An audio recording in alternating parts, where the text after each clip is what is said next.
Good afternoon. Good afternoon. Good afternoon. Good afternoon. Good afternoon, ma'am. Good afternoon, ma'am. Good afternoon, Good ma'am. afternoon, miss. Yes. ഹൃദയരാഗം തന്ത്രിമേ സ്നേഹഗീതമേകിയും കർമ്മഭൂമി തളിരിടും വർണ്ണമേകിയും നമ്മിൽ ഇന്നു വാഴ്ത്തിടാം ഞങ്ങൾ പാടുമീ സ്വരം കീർത്തനങ്ങളാകണേ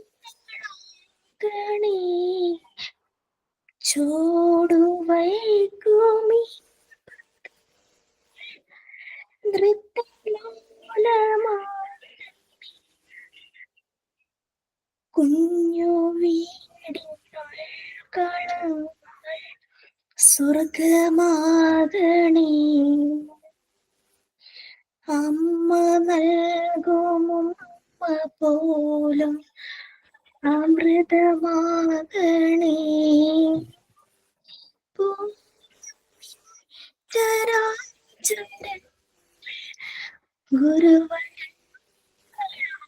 ഗുരുവരണേ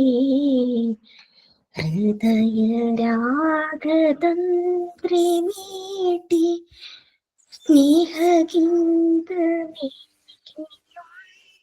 കർമ്മഭൂമി തളിരിടുന്ന വർണ്ണമേ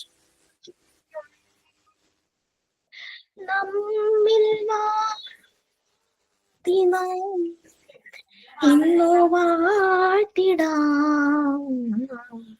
Thank you.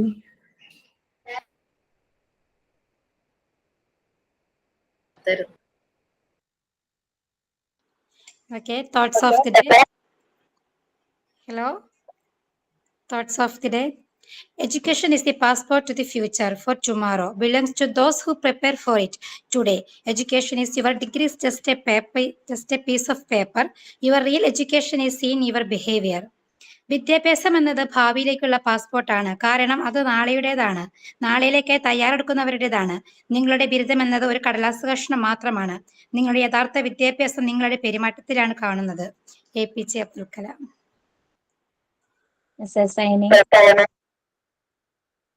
Hi everyone. Do you know how many fingers? How many fingers on one hand? How many fingers on one hand? Let's all count together. 1, 2, 3, 4, 5. 1, 2, 3, 4, 5. 1, 2, 3, 4, 5.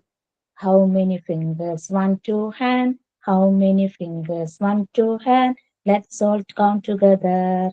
1, 2, 3, 4, 5. 1, 2, 3, 4, 5. 6, 7, 8, 9, 10.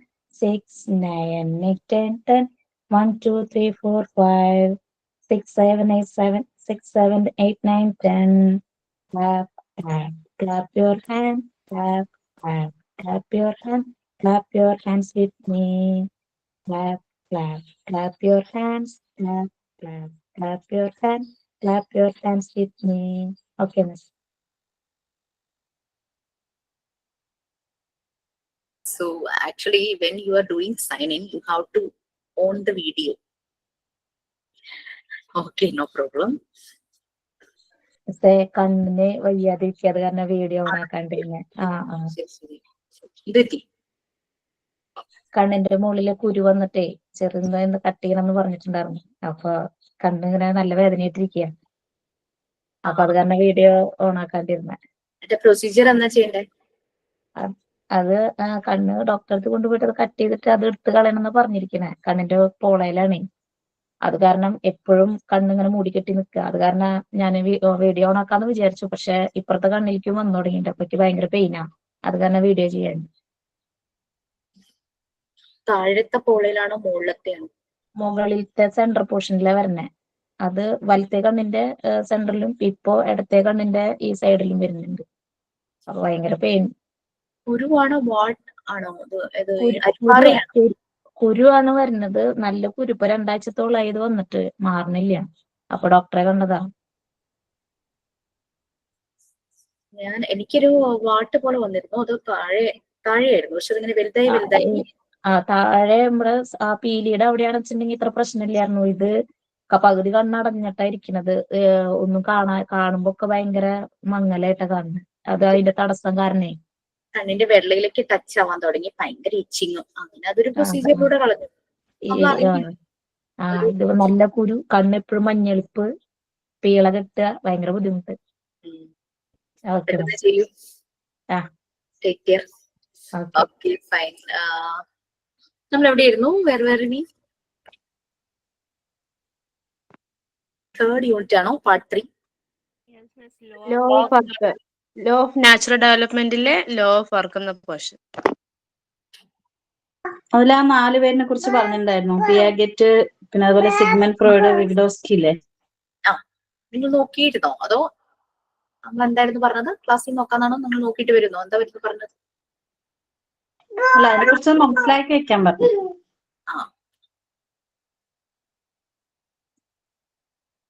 എല്ലാവർക്കും നോക്കാൻ സമയം കിട്ടിയോ? 2 ആളുടെ നോക്കി ടീച്ചറെ.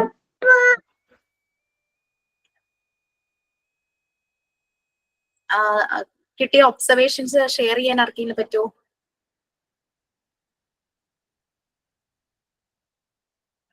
എനിവൺ?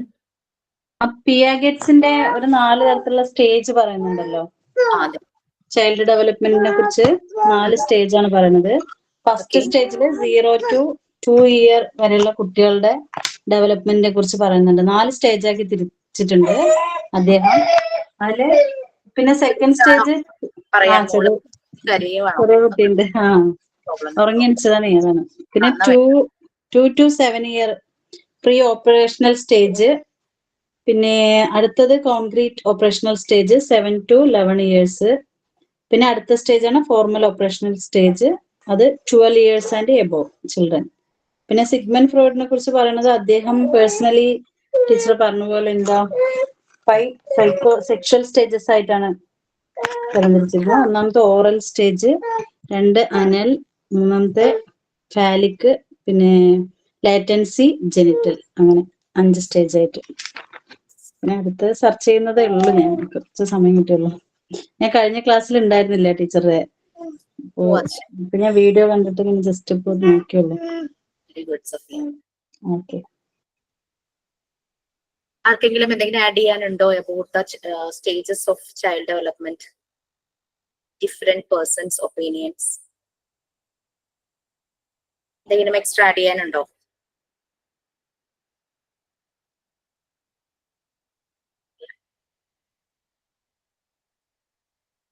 ആരും ഇല്ല തോന്നുന്നുണ്ട്. വിഗഡോസ്കിയും പിന്നെ എറിക്സണോ അല്ലേ പേര്? അദ്ദേഹത്തിനെ നോക്കിയിട്ടില്ല. അത് 4 നോക്കി കഴിയുമ്പോഴേക്കും നമുക്ക് നല്ലൊരു ഐഡിയ കിട്ടും ചൈൽഡ് ഡെവലപ്മെന്റിനെ കുറിച്ച്. കുറച്ച് അത് നമ്മുടെ ബുക്കിൽ എഴുതി വെക്കണോ ടീച്ചറെ? കുറച്ച് അതായിരിക്കും. കാരണം എന്താന്ന് വെച്ചാല് ഇത് നമുക്കൊരു ബേസ് ആണ്. നമുക്കൊരു ബേസ് ആണ് ആക്ച്വലി പറഞ്ഞു കഴിഞ്ഞാൽ. ചൈൽഡ് ഡെവലപ്മെന്റ് പഠിക്കുമ്പോൾ നമ്മൾ നിർബന്ധമായിട്ടും ഇവരെ കുറിച്ചൊന്ന് അറിഞ്ഞിരിക്കുന്നത് നല്ലതാണ്. കാരണം അത് ഈവൻ നമ്മളുടെ കുട്ടികളെ നർച്ചർ ചെയ്യുമ്പോൾ മാത്രമല്ല, നമ്മൾ സ്കൂളിലേക്ക് പോകുമ്പോൾ നമ്മളുടെ മുമ്പിൽ കുട്ടികൾ വരുമല്ലേ, യുണീക്ക് ആയിട്ടുള്ള കുട്ടികൾ വരുവാണ്, യുണീക്ക് സോൾസ് എന്ന് തന്നെ പറയാം.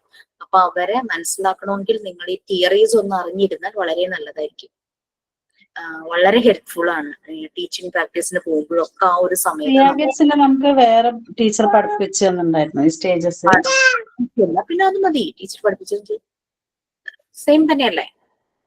സെയിം ആണ്. അത് കുറച്ച് നല്ല വിശദീകരിച്ച് പഠിച്ചിട്ടുണ്ടായിരുന്നു. അത് കഴിഞ്ഞോ? ചൈൽഡ് ഡെവലപ്മെന്റ് ആ പാർട്ട് കഴിഞ്ഞോ? പാർട്ട് ആ ലെസൺ കഴിഞ്ഞു. അതിലാണ് ഇങ്ങനെ 4 സ്റ്റേജസ് നന്നായി പഠിച്ചിട്ടുണ്ടായിരുന്നു. പിന്നെ അത് പറയേണ്ട കാര്യമില്ലല്ലോ. വേണ്ട, അതില്ലെങ്കിൽ കുഴപ്പമില്ല. ബാക്കിയുള്ളവരുടെയൊക്കെയോ? അപ്പോ മറ്റുള്ളവരുടെ അത് പറയാം. നിങ്ങളൊന്ന് നോക്കിയിട്ട് വരുവായിരുന്നെങ്കിൽ ഇത് പറയാൻ എളുപ്പമായിരുന്നു. ഓക്കെ, കുഴപ്പമില്ല, ഞാനത് പറഞ്ഞുതരാം. നമ്മള് ലോ ഓഫ് വർക്ക് വരെ ആയിന്നല്ലേ പറഞ്ഞേ? അതെ അതെ.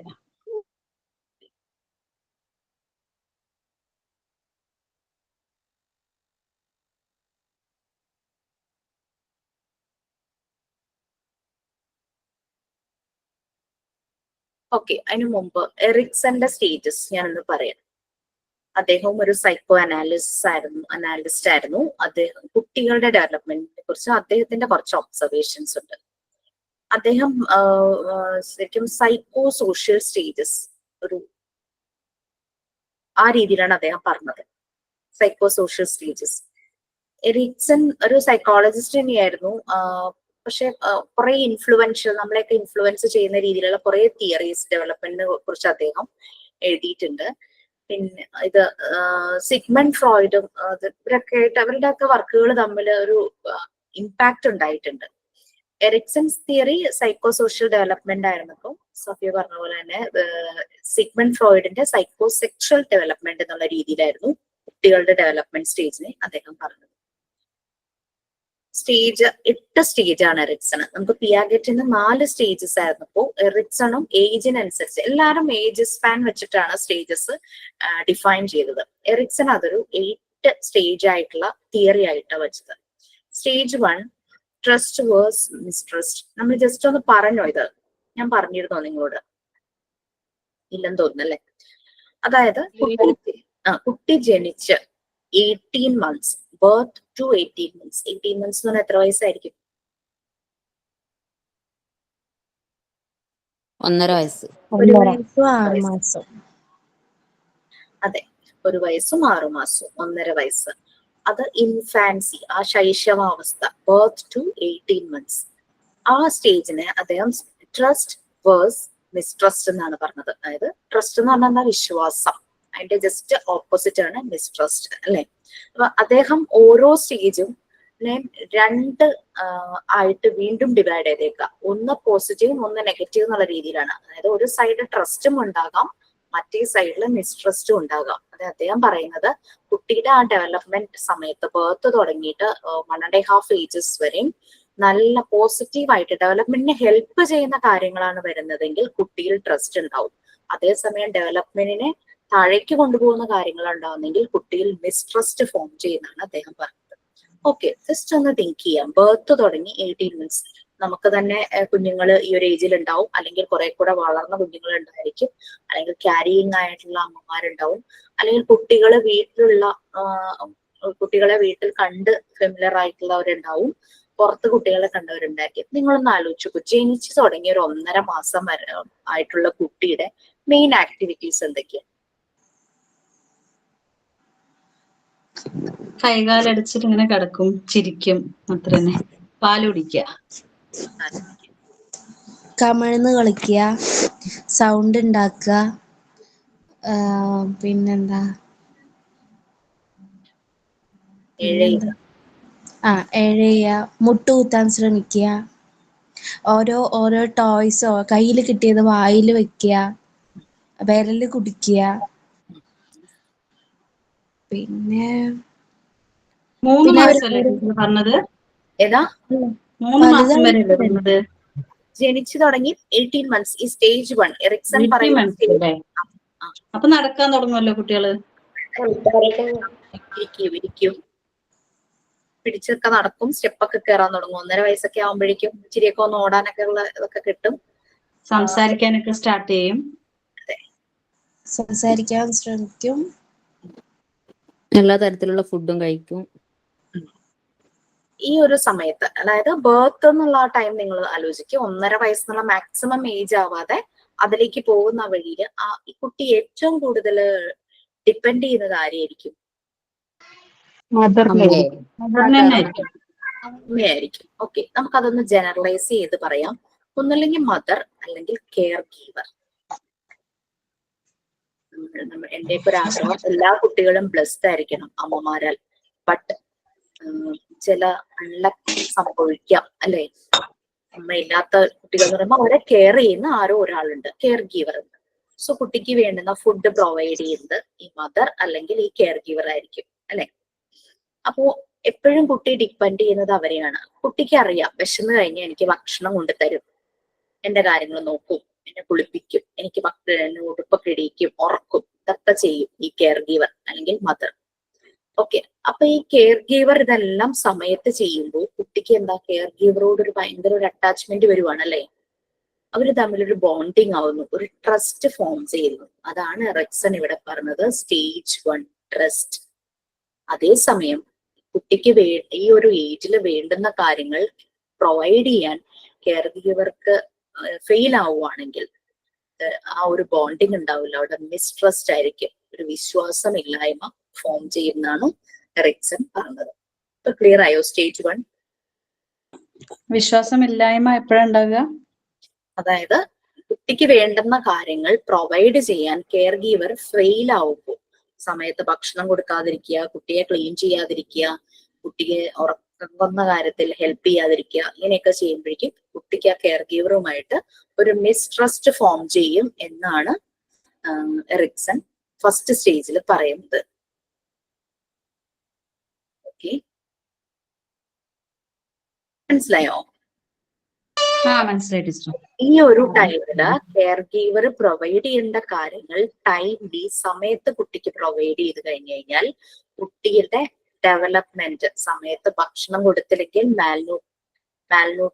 ന്യൂട്രിയന്റ് ആയി പോകും. അതായത് ന്യൂട്രിയൻസ് കിട്ടേണ്ട ഒരു ഏജ് ആണല്ലേ, അതൊന്നും ശരിയായ അളവിൽ കിട്ടാതെ വരുമ്പോൾ കുട്ടി ഹെൽത്ത് വൈസും വീക്കാവും, മെന്റൽ ഡെവലപ്മെന്റും കുട്ടിയുടെ നല്ല രീതിയിൽ നടക്കില്ല. അതാണ് എറിക്സൺ ഈ സ്റ്റേജ് 1 ട്രസ്റ്റ് വേഴ്സസ് മിസ്ട്രസ്റ്റ് എന്ന് ഫോം ചെയ്തിരിക്കുന്നത്. ഓക്കെ,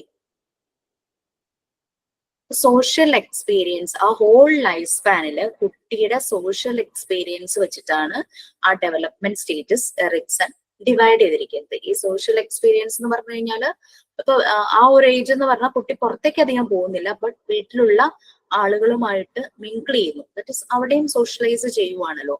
അതുകൊണ്ടാണ് എറിക്സന്റെ തിയറിയെ സൈക്കോ സോഷ്യൽ ഡെവലപ്മെന്റ് എന്ന് പറയുന്നത്. ഓക്കെ, അപ്പൊ നിങ്ങൾക്ക് വായിക്കുമ്പോൾ മനസ്സിലാവും. അതുകൊണ്ടാണ് അങ്ങനെ കുട്ടി ആളുകളുമായിട്ട് എത്രത്തോളം ഇൻവോൾവ് ആകുന്നു കാര്യങ്ങൾ. ഇവിടെ ഫസ്റ്റ് ആ ഒരു ഏജ് സ്പാനില് കൂടുതലും കെയർ ഗീവറുമായിട്ടാണ് കണക്ഷൻ. കെയർ ഗീവറെ ഡിപ്പെൻഡ് ചെയ്താണ് കുട്ടി ജീവിക്കുന്നത് അല്ലെ. ഓക്കെ, സോ അവിടെയാണ് ഇത് ട്രസ്റ്റ് അല്ലെങ്കിൽ മിസ്ട്രസ്റ്റ് ഫോം ചെയ്യുന്നത്. അവിടെ ഇമ്പോർട്ടന്റ് ആയിട്ടുള്ള ഈവന്റ്സ്, കുട്ടി എപ്പോഴും എന്തെങ്കിലുമൊക്കെ കഴിച്ചുകൊണ്ടിരിക്കുക, ഫീഡിങ് ആണ് നടക്കുന്നത്. അപ്പൊ കുട്ടിക്ക് അറിയാൻ വിശന്ന എനിക്ക് ഭക്ഷണം കിട്ടും, ആ ഒരു ഫീല് വരുമ്പം അതാണ് ആ കെയർ ഗീവറുമായിട്ട് ട്രസ്റ്റ് ഫോം ചെയ്യുന്നത്. ഓക്കെ, അതൊരു ഹോപ്പാണ്, കുട്ടിയുടെ ഒരു ഹോപ്പാണ്. നെക്സ്റ്റ് സ്റ്റേജ് എന്ന് പറഞ്ഞു കഴിഞ്ഞാല് സ്റ്റേജ് 2.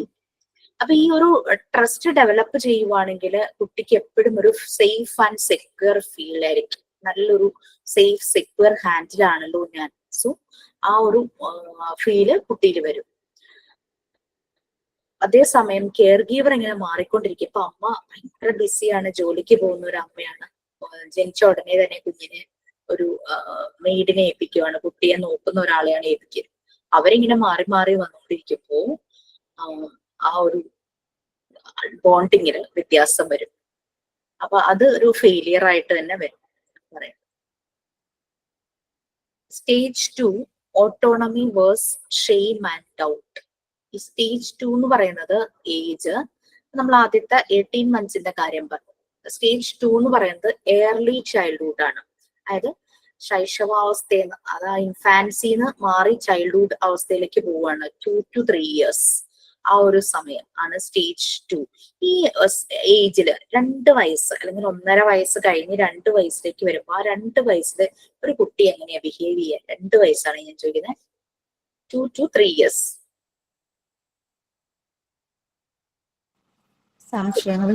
ഓരോ കാര്യത്തിന് വേണ്ടിട്ട് വാശി പിടിച്ച് കരയും. അതെ, പുറത്തുനിന്ന് ആരെങ്കിലും ആ കുട്ടിയെ എടുക്കാനായിട്ട് വന്നു വെച്ചാൽ വേണ്ടെന്ന് പറയും. പിന്നെ ഒരു നാണം പോലെയൊക്കെ തോന്നും അവർക്ക്. എന്തെങ്കിലും കണ്ടാൽ അതെന്താ ഇതെന്താന്നൊക്കെ ചോദിച്ചിട്ട് ഫുള്ള് സംശയങ്ങളായിരിക്കും. ക്യൂരിയോസിറ്റി ആയിരിക്കും അവർക്ക് മൊത്തം. സ്റ്റേജ് 1 ഡിപ്പെൻഡൻസി ആണെങ്കിൽ സ്റ്റേജ് 2 അതെങ്ങനെയായിരിക്കും? തന്നെ ചെയ്യാൻ തുടങ്ങും കാര്യങ്ങളൊക്കെ. സോഷ്യലായിട്ട് ഡിപ്പെൻഡ് ചെയ്യാൻ തുടങ്ങും. യെസ്, അത് തന്നെയാണ് നിങ്ങൾ പറഞ്ഞത് തന്നെയാണ് സ്റ്റേജ് 2 നടക്കുന്നത്. 2 to 3 ഇയേഴ്സിൽ ഏർലി ചൈൽഡ്ഹുഡിൽ അവര് ഓട്ടോണമി, അവര് തന്നെ ഡിപ്പെൻഡന്റ് ആവാൻ തുടങ്ങും. ഓട്ടോണമി അതായത് ടോയ്ലറ്റ് ട്രെയിനിങ് അതെല്ലാം സ്റ്റാർട്ട് ചെയ്യും. അപ്പൊ ഇത് ശരി, അത് നമ്മൾ കറക്റ്റ് രീതിയിലുള്ള ഡയറക്ഷൻസ് കുട്ടിക്ക് കൊടുക്കുമ്പോഴാണ് കുട്ടി ഡിപ്പെൻഡന്റ് ആവുന്നത്. അത് ശരിയല്ലാതെ വരുമ്പോഴാണ് അതിന് വേഴ്സ് ആയിട്ട് വരുന്നതാണ് ഷെയിം, നാണക്കേട്, ഡൗട്ട്. ഭയങ്കര ഡൗട്ട്ഫുൾ ആയിരിക്കും, കോൺഫിഡൻസ് ലെവൽ കുറയും. അതിന്റെ ഒരു ഡൗൺ ആയിട്ടുള്ള അവസ്ഥയാണ് ഷെയിം ആൻഡ് ഡൗട്ട്. അതിന്റെ ഒരു പോസിറ്റീവ് ആണ് ഓട്ടോണമി എന്ന് പറയുന്നത്. ശരിയായ ട്രെയിനിങ് കൊടുക്കുവാണെങ്കിൽ, ഫോർ എക്സാമ്പിൾ അതിന്റെ ഒരു ഇമ്പോർട്ടന്റ് ഇവന്റ് ആയിട്ട് പറയുന്നത് ആ ഒരു സമയത്ത് പോട്ടി ട്രെയിനിങ്, ടോയ്ലറ്റ് ട്രെയിനിങ് അവര് ശരിയാകുന്ന ഒരു ടൈമാണ് 2 to 3 years. Okay, early childhood. അപ്പൊ ഫസ്റ്റ് വൺ ഇൻഫാൻസി സ്റ്റേജ് ആയിരുന്നു, ബർത്ത് ടു 18 months. അവിടെ കുട്ടിയിൽ ഡെവലപ്പ് ആവുന്നതാണ് ട്രസ്റ്റ്. അത് ശരിയായ രീതിയിലുള്ള കുട്ടി ആ സമയത്ത് സെക്യൂർ, സേഫ് ഫീൽ ചെയ്യും. ട്രസ്റ്റ്, നല്ലൊരു ബോണ്ടിങ് ആണെങ്കിൽ. അതേസമയം ഒരു കെയർ ഗീവറുടെ ഭാഗത്തുനിന്ന് ഫെയിലിയർ ഉണ്ടാവും ആണെങ്കിൽ, കെയർ ഗീവർ എന്ന് പറയുന്ന ആളുടെ റോള് കൺസിസ്റ്റന്റ് അല്ലെങ്കിൽ കുട്ടിയുടെ ഡെവലപ്മെന്റിനെ അത് ബാധിക്കും. അവിടെ ഒരു മിസ്ട്രസ്റ്റ് ഫോം ചെയ്യും. ഓക്കെ, ഈ ഏർലി ചൈൽഡ്ഹുഡ് എന്ന് പറഞ്ഞാൽ 2 to 3 ഇയേഴ്സ് ആണ്. ആ സമയത്ത് ഇൻഡിപെൻഡന്റ് ആവാനായിട്ട് ഉള്ള ഇതാണ്. തന്നെ ഭക്ഷണം കഴിക്കുക, എല്ലാം തന്നെ, ഡ്രസ്സ് ചെയ്യുന്നതൊക്കെ തന്നെ ചെയ്യാനായിട്ട് ശ്രമിക്കും. ഭയങ്കര സ്പീഡും ആയിരിക്കും. അവിടെ ഓട്ടോണമിയാണ് അവരിൽ ഉണ്ടാകുന്ന ഒരു positive thing.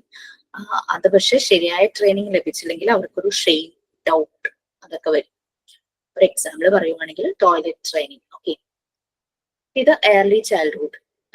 Next pre school age എന്ന് പറയുമ്പോൾ ഏതായിരിക്കും? ഒരു 3 to 5 ഇയേഴ്സ്. അതാണ് റിക്സന്റെ സ്റ്റേജില് പ്രീ സ്കൂൾ ഏജ് സ്പാൻ ആയിട്ട് പറയുന്നത്. 3 to 5 ഇയേഴ്സ് ആണ്. ആ സമയത്ത് എന്താ, അവർക്ക് എല്ലാം അറിയാനുള്ള, നേരത്തെ പറഞ്ഞ ക്യൂരിയോസിറ്റി വളരെയധികം കൂടും. എല്ലാ കാര്യം അവരായിട്ട് തന്നെ ഇനീഷ്യേറ്റീവ് എടുക്കാനായിട്ട് ശ്രമിക്കും. ആ ഒരു ക്യൂരിയോസിറ്റി തോന്നും, എക്സ്പ്ലോർ ചെയ്യാനായിട്ട് തുടങ്ങും. അവർക്ക് ചുറ്റും കാണുന്നതെല്ലാം എന്താന്ന് മനസ്സിലാവണം, എല്ലായിടത്തേക്കും പോകാനായിട്ടുള്ള താല്പര്യങ്ങൾ കാണിക്കും. ആ ഒരു എക്സ്പ്ലോറേഷൻ സ്റ്റാർട്ട് ചെയ്യും.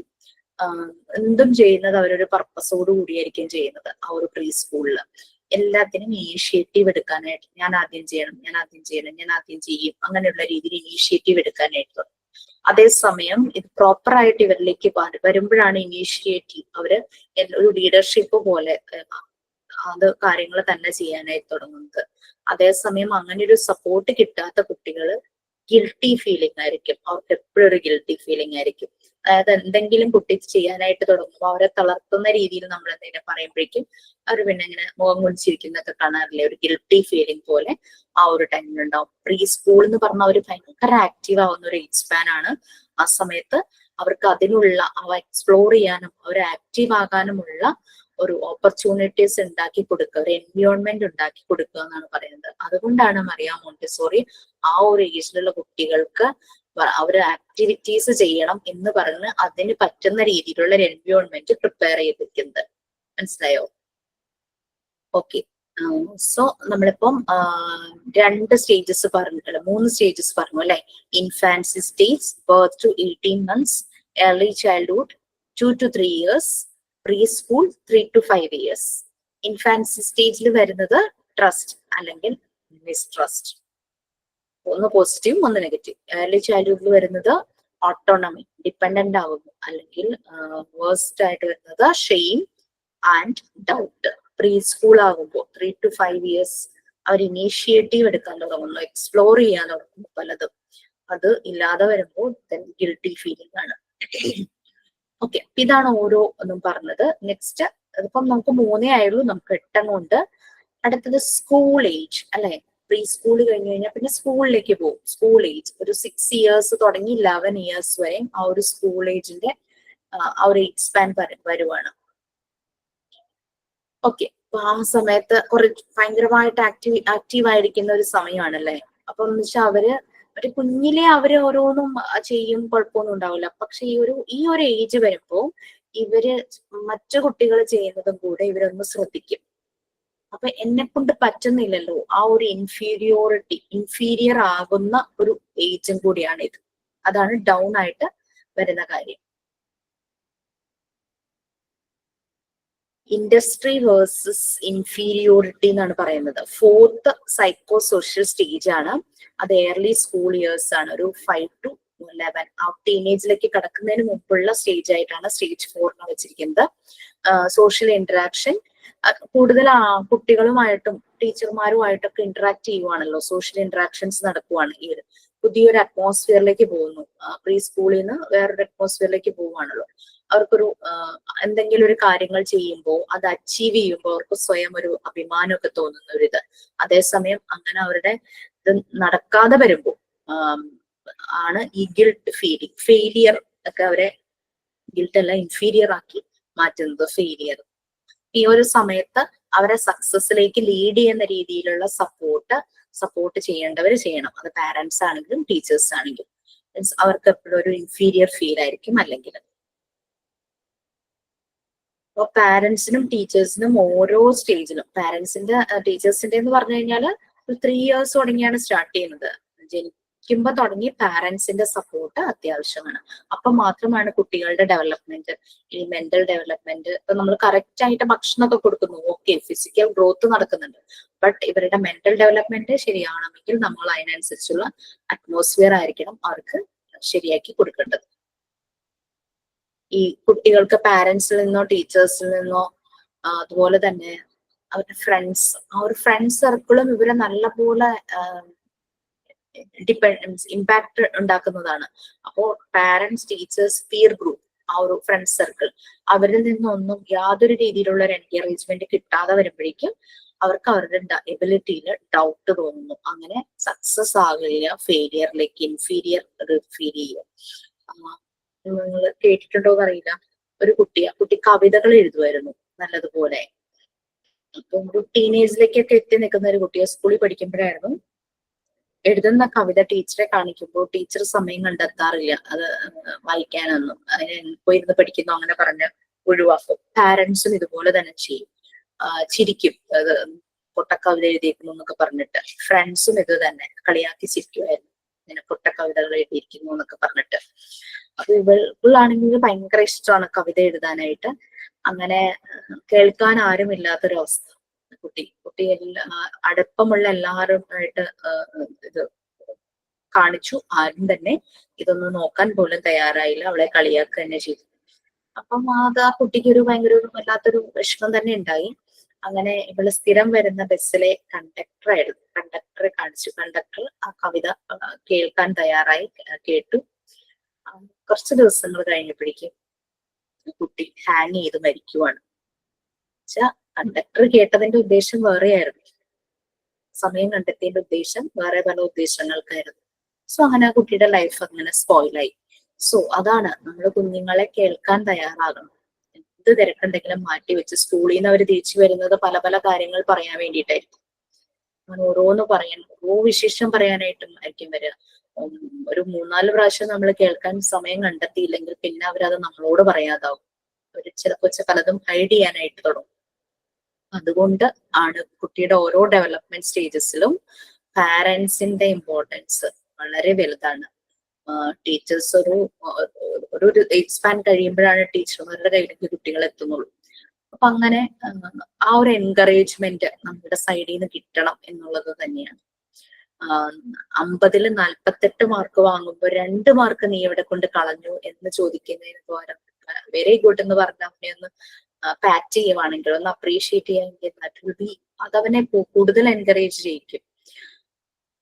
ഓക്കെ, അതാണ്. അപ്പോൾ സ്റ്റേജ് 4 നമ്മൾ പറഞ്ഞത് ടീനേജിൽ എത്തുന്നതിന് തൊട്ട് മുമ്പ് കൂടുതൽ എന്താ പറയാ ആക്റ്റീവ് ആകുന്നു. അതേസമയം അതിനുള്ള ഒരു സപ്പോർട്ട് കിട്ടിയില്ലെങ്കിൽ ഇൻഫീരിയർ ആകുന്നു. ഓക്കെ, നെക്സ്റ്റ് വൺ സ്റ്റേജ് 5 ആണ്. സ്റ്റേജ് 5 എന്ന് പറഞ്ഞു കഴിഞ്ഞാല് നമുക്ക് തന്നെ ഭയങ്കര കൺഫ്യൂഷൻ ആയി പോകും. ഇവർ ഈ സ്റ്റേജിൽ എന്ത് ചെയ്യുന്നു? അഡോളസൻസ് പീരിയഡ് അല്ലെ, അവർ ആ ടീനേജിലേക്ക് എത്തി നിൽക്കുന്ന ആ ഒരു ഏജ് സ്പാൻ. 12 വയസ്സ് തുടങ്ങി 18 വയസ്സ് വരെ, 12 to 18 years അവരുടെ അഡോളസൻസ് പീരിയഡ്. ഭയങ്കരമായിട്ട് ഐഡന്റിറ്റി ഒക്കെ ഫോം ചെയ്യുക അല്ലെ, ഒരു വ്യക്തിത്വം അതൊക്കെ അവരിൽ ഉണ്ടാകുന്നു. കൂടുതൽ ആളുകളുമായിട്ട് സോഷ്യലൈസ് ചെയ്യുന്നു. ഇതെല്ലാം അവരുടെ ഒരു സോഷ്യൽ റിലേഷൻഷിപ്പ് കൂടുന്നു. അവരുടെ ഒരു പറയില്ലേ എന്റെ വൈബിലുള്ള ഫ്രണ്ട്സ് അങ്ങനെയൊക്കെ പറഞ്ഞ് ആ ഒരു രീതിയിൽ വരുന്നു. പിന്നെ ചിലര് ടീച്ചർമാരുമായിട്ട് ഭയങ്കര ക്ലോസ് ആവും, പല കാര്യങ്ങളും അവരോട് ഷെയർ ചെയ്യും. ചിലപ്പോ അമ്മോട് ഭയങ്കര ക്ലോസ് ആവും, അല്ലെങ്കിൽ അച്ഛനോട് ഭയങ്കര ക്ലോസ് ആവും. അങ്ങനെ ഇങ്ങനെയൊക്കെ ഉള്ളത് പീർ ഗ്രൂപ്പിന്റെ ഇൻഫ്ലുവൻസ് ഭയങ്കര കൂടുതലായിരിക്കും ഈ ഒരു ടൈമില്. അപ്പൊ ആ ഒരു ഫ്രണ്ട് സർക്കിള് നല്ല രീതിയിൽ ഇവരെ ഗൈഡ് ചെയ്യുന്ന ഫ്രണ്ട് സർക്കിൾ ആണെങ്കിൽ തന്നെ പകുതി ടെൻഷൻസും കുറയും. ഇപ്പൊ ഒരു അഡോൾസൻസ് പീരീഡ് എന്ന് പറയുന്നത് 12 to 18 years, 5th സ്റ്റേജ് ആണ്. കൂട്ടുകെട്ടിലെ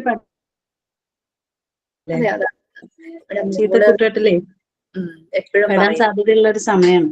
അതെ, മോൾ എപ്പോഴും പറയും നല്ല ഫ്രണ്ട്സിനെ കിട്ടുന്ന തന്നെ ഒരു ഭാഗ്യാണെന്നൊക്കെ അവൾ ഇങ്ങനെ എപ്പോഴും പറയുന്നത്.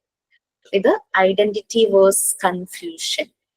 നമുക്ക് കുട്ടികളൊക്കെ ചെയ്യുന്നത് ശരിയാണോ തെറ്റാണോ എന്ന് എപ്പോഴും കൺഫ്യൂസ്ഡ് ആകുന്ന ഒരു സമയമാണ്. നമ്മൾ പറയും അങ്ങനെ നിങ്ങൾക്കൊരു കൺഫ്യൂഷൻ വന്നാൽ നിങ്ങളൊരു ഡിസിഷൻ എടുക്കരുത്. നിങ്ങൾക്ക് വളരെ സേഫ് ആയിട്ട് തോന്നുന്ന ഒരാള്, ടീച്ചറോ പാരന്റോ ആരെന്നെയാണെങ്കിലും അവരോട് ഡിസ്കസ് ചെയ്യുക, എന്നിട്ട് ഡിസിഷൻസ് എടുക്കുക എന്ന് എപ്പോഴും കുട്ടികളോട് പറയും.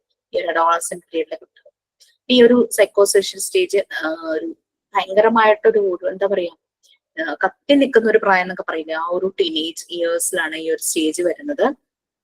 പക്ഷേ ഒരു കുട്ടിയുടെ പേഴ്സണാലിറ്റി, ഇൻഡിവിജ്വാലിറ്റി, ഐഡന്റിറ്റി ഒക്കെ ഡെവലപ്പ് ചെയ്യുന്ന ഒരു പ്രായവും കൂടിയാണത്. ഈ ഒരു സമയത്ത് ആ കറക്റ്റ് ഒരു ഡയറക്ഷൻ, ആ ഒരു എന്താ പറയാ സപ്പോർട്ടൊക്കെ കിട്ടുമ്പോൾ കുട്ടി അതിനനുസരിച്ച് നല്ല രീതിയിൽ തന്നെ മുന്നോട്ട് പോകും. ഇനി ഇവന്റെ ബിഹേവിയറിനെ ഇൻഫ്ലുവൻസ് ചെയ്യാനുള്ള എല്ലാ ഫാക്ടേഴ്സും ചുറ്റും ഉണ്ടാവും.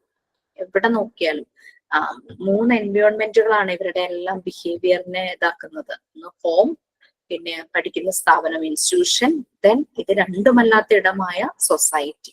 ഈ 3 സ്ഥലത്തുനിന്നും അവന് പോസിറ്റീവ് സ്പൈക്കുകൾ കിട്ടുമ്പോഴാണ് അവൻ നല്ല രീതിയിൽ ഡെവലപ്പ് ചെയ്ത് പോകുന്നത്.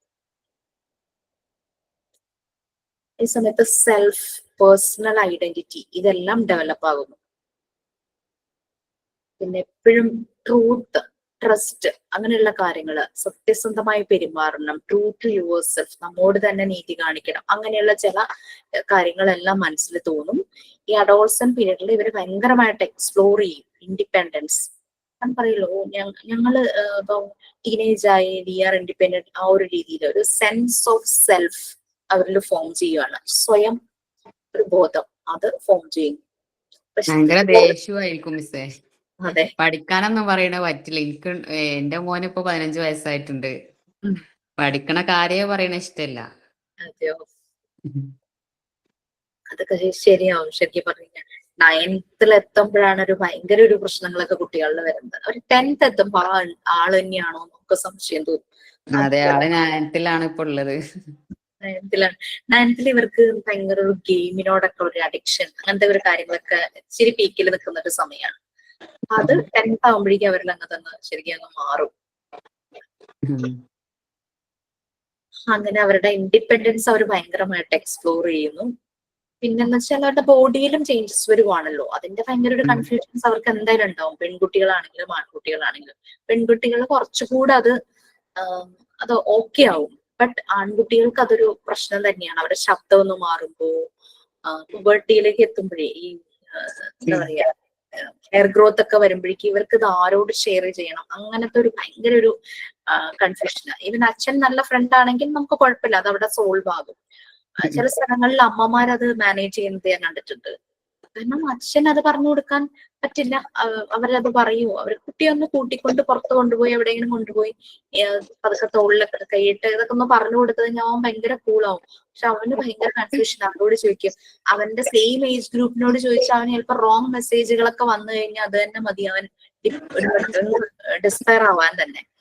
സോ അതിനും ഭേദം നമ്മൾ തന്നെ പറഞ്ഞു കൊടുക്കുകയാണ്. അച്ഛനെ പറ്റുണ്ടെങ്കിൽ അമ്മ തന്നെ പറഞ്ഞു കൊടുക്കണം. ഹസ്ബൻഡ് ഗൾഫിലാണ്, അതുകൊണ്ട് അധികം ഒരു അറ്റാച്ച്മെന്റ് ഇല്ല. അപ്പൊ നമ്മക്ക് പറഞ്ഞു കൊടുക്കുന്ന ഒരു പരിധി ഉണ്ടല്ലോ അമ്മമാരാകുമ്പോ. അതുണ്ട്. പക്ഷെ ഇതേ അവസ്ഥ തന്നെയാണ് എന്റെ ഒരു ഫ്രണ്ട് ബാംഗ്ലൂരുള്ളത്. 2 ആൺകുട്ടികളാണ്. ഈ 2 ആൺകുട്ടികൾക്കും ഈ കുട്ടി തന്നെയായി കാര്യങ്ങൾ പറഞ്ഞു കൊടുത്തത്. ഇവിടെ എന്റെ മോൻ 8ാം ക്ലാസ്സിലായി, അവനും ഞാൻ തന്നെയാ പറഞ്ഞു കൊടുക്കുന്നത്. So we can do. നമ്മൾ ചെയ്തേ പറ്റൂ. കാരണം ഒരാൾ ചെയ്തില്ലെങ്കിൽ മറ്റേയാൾ ആ റോൾ എടുക്കണം. അതെ. അതൊക്കെ ചെയ്യാൻ കുഴപ്പമില്ല. എനിക്കൊരു മോളും ഒരു മോനും ഉള്ളത്. സോ ഈവൻ അവൾക്കും ഇവനോട് കാര്യങ്ങൾ പറയുന്നതിന് ആ ഒരു ബാരിയർ ഇല്ല. ഉം. അതുകൊണ്ട് അല്ലെങ്കിൽ പിന്നെ എന്ന് വെച്ചാല് ഇവരിങ്ങനെ ഭയങ്കര കൺഫ്യൂസ്ഡ് ആയിരിക്കും. ഇവർക്ക് ഇങ്ങനെ കോൺസെൻട്രേഷൻ കുറയും പഠിത്തത്തില്. ഇവർക്ക് എന്താണ് എന്റെ ബോഡിയിൽ സംഭവിക്കുന്നത്, എന്റെ ശബ്ദത്തിന് എന്താണ് സംഭവിക്കുന്നത്. ശബ്ദം മാറുമ്പോ തന്നെ എല്ലാരും ഒന്ന് കളിയാക്കാനൊക്കെ തുടങ്ങുമല്ലോ, ഫ്രണ്ട്സോ അല്ലെങ്കിൽ ഫാമിലിയുടെ മറ്റുള്ളവർ. നമ്മൾ ശ്രദ്ധിക്കുമെങ്കിലും മറ്റുള്ളവരും ഇങ്ങനെ ഒരുമാതിരി പറയില്ലേ. സോ അതൊക്കെ നമ്മള് അവനെ സപ്പോർട്ട് ചെയ്യുവാണെങ്കിൽ ആര് കളിയാക്കിയാലും അവർക്ക് പ്രശ്നം ഉണ്ടാവില്ല. അപ്പൊ അവരുടെ ഒരു സെൻസ് ഓഫ് സെൽഫ്, ഞാൻ എന്നുള്ളൊരു ബോധം അവർക്ക് വന്നു തുടങ്ങി. തന്നെ കാര്യങ്ങൾ ചെയ്യണം, ഐ എം ഇൻഡിപെൻഡന്റ് പേഴ്സണാലിറ്റി എന്നൊക്കെ ഉള്ളതൊക്കെ വരുവാണ്. അതൊക്കെ പഠിച്ചിട്ടൊന്നല്ല എവിടെ എത്തണെന്നാണ് പറയണേ. എന്താ പഠിച്ചിട്ടൊന്നും കാര്യമില്ല. ഇപ്പോ പഠിക്കാതെ ബിസിനസ് ചെയ്തവരൊക്കെയാണ് വലിയ വലിയ നിലയിലൊക്കെ എത്തണെന്നൊക്കെയാണ് പറയണേ. ഇവിടുത്തെ പഠിത്തത്തിന്റെ സിസ്റ്റമേ ശരിയല്ല. ഫിൻലാൻഡിലെ പഠിത്താണ് നല്ലത് അങ്ങനെയൊക്കെ പറയണ ഇപ്പൊ. ഫിൻലാൻഡിൽ പഠിപ്പിക്കുന്ന തന്നെ അങ്ങ് ഇരുന്ന് പഠിച്ചാൽ മതി. അത് തന്നെ എന്റെ ഒരു ഫ്രണ്ടിന്റെ മോനും പറയണ്ടായിരുന്നു. 97% മാർക്കുള്ള ആളെ ഇപ്പൊ അങ്ങ് ആവറേജ് ആയെന്നാ കുട്ടി പറയുക. എന്തിനാ പഠിക്കുന്നത്? കക്ഷി പാരന്റ്സ് വിചാരിച്ചു കുട്ടി എപ്പ നോക്കിയാലും ബുക്കിരുന്ന് വായിക്കും. ഇപ്പോഴത്തെ കാലത്ത് ബുക്ക് വായിക്കുന്ന കാണുമ്പോൾ നമുക്കൊരു സമാധാനമല്ലേ. Screen addiction അത്രയില്ല, ബുക്കല്ലേ വായിക്കുന്നുള്ളൂ. പക്ഷെ ഇവൻ എന്ത് ബുക്കാ വായിക്കണത്? മഹാന്മാരുടെ ബുക്കുകളാണ് വായിക്കുന്നത്. ഇതുപോലെ പഠിക്കാതെ വലിയ വലിയ ആൾക്കാരായവരുടെ ബുക്കാ വായിക്കുന്നത്. എന്തിനാ കഷ്ടപ്പെട്ട് പഠിക്കുന്നത്? തൊട്ടായി കൊച്ചിന്. അപ്പൊ ബുക്ക് വായനയുടെ ഇമ്പാക്ട് അവനിൽ വന്നതേ. അപ്പൊ പാരന്റ്സ് ശ്രദ്ധിച്ചില്ല ഇവൻ എന്ത് ബുക്കാ. കുറെ പേരുടെ ലൈഫിലേ ടീച്ചറെ കുറെ പേര് ചിലപ്പോ നന്നായി പഠിച്ചിട്ടുണ്ടാവും, നല്ല ജോലിയൊന്നും കിട്ടാതെ അവര് എന്തെങ്കിലുമൊക്കെ ജോലിയിൽ ചെയ്യുന്നുണ്ടാവും. പക്ഷെ തീരെ പഠിക്കാത്ത ഒരു ലക്ക് കൊണ്ട് എന്തെങ്കിലും നല്ല പൊസിഷനിൽ എത്തിയിട്ടുണ്ടാവും. അപ്പൊ അതൊക്കെ കുട്ടികളെ കാണുമ്പോ അതൊക്കെ ഒറ്റ ബേസിക് ആയിട്ട് പഠിച്ചിട്ടുണ്ടെങ്കിൽ നമ്മൾ എന്തൊക്കെ നമ്മുടെ ലൈഫിൽ എന്തൊക്കെ നഷ്ടപ്പെട്ടാലും നമ്മൾ ഈ പഠനം കൊണ്ട് എവിടെയെങ്കിലും പോയാൽ രക്ഷപ്പെടാൻ പറ്റും. അത് മനസ്സിലാക്കി വെക്കണം കുട്ടികൾ. ലോട്ടറി എടുക്കുന്ന എല്ലാവർക്കും അടിക്കണില്ലല്ലോ. അപ്പൊ അവരോട് അത് ചോദിക്കാം, എല്ലാരും അങ്ങനെ രക്ഷപ്പെടുന്നുണ്ടോ? രക്ഷപ്പെടാത്ത എത്ര പേരുണ്ട്? അതാ ഇവർക്ക് അങ്ങനെയൊക്കെയുള്ള സോഷ്യൽ മീഡിയ ഇൻഫ്ലുവൻസ് കുറെ ഇറങ്ങിയിട്ടുണ്ടല്ലോ. അതാ ശരിയാ. അത് അങ്ങനെ ഈ അഡോളസൻസ് അതിന്റെ ഒരു ഇതാണ്. ശരിക്കും പറഞ്ഞു കഴിഞ്ഞാല് ഈ ഒരു 24 വയസ്സ് ആകുമ്പോഴാണ് നമ്മുടെ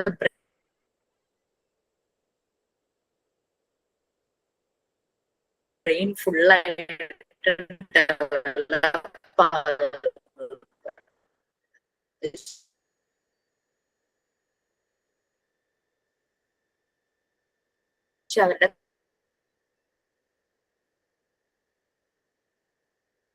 വോയിസ് ക്ലിയർ ആവുന്നില്ലല്ലോ ടീച്ചറെ.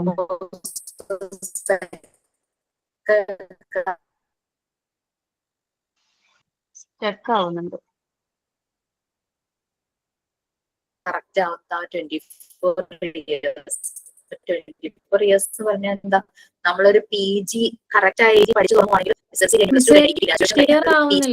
കട്ടായി പോവാ. ഒന്നുകൂടെ പറയോ? അത് ക്ലിയർ ആയില്ല മിസ് പറഞ്ഞതേ. സ്റ്റക്ക് ആവുമായിരുന്നു. ഒരു മിനിറ്റ്.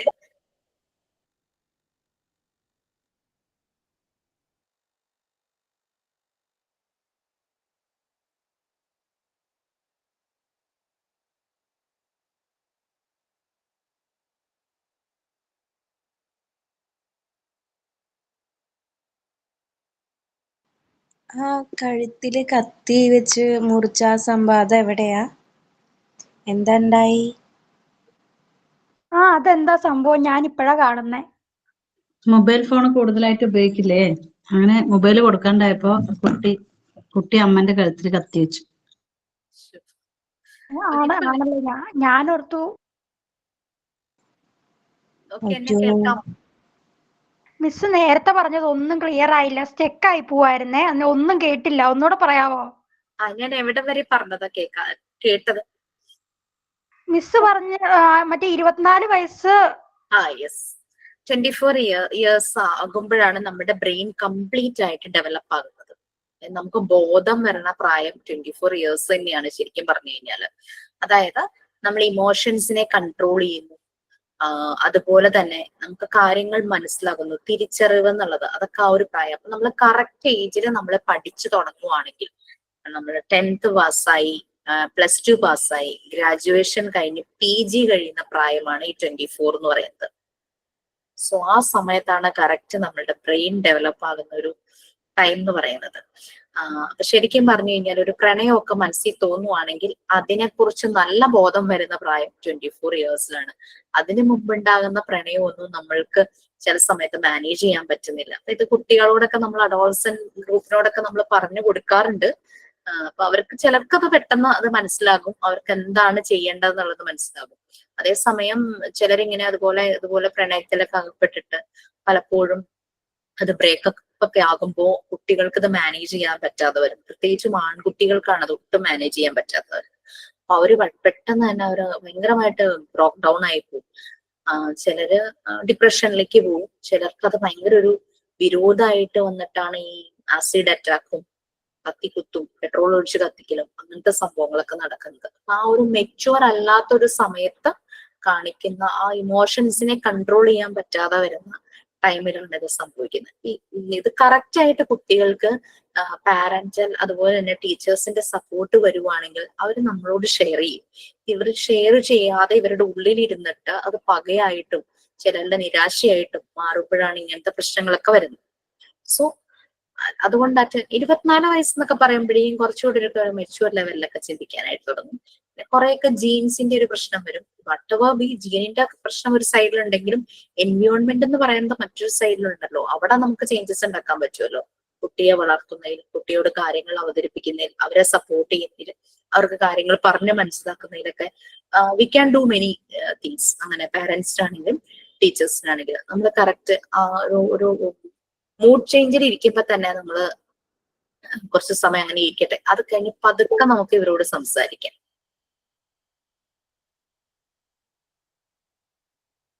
അതെ, ചില ആളുകളെല്ലാം ഷെയർ ചെയ്യും, മെസ്സേജ് നോക്കരുത്.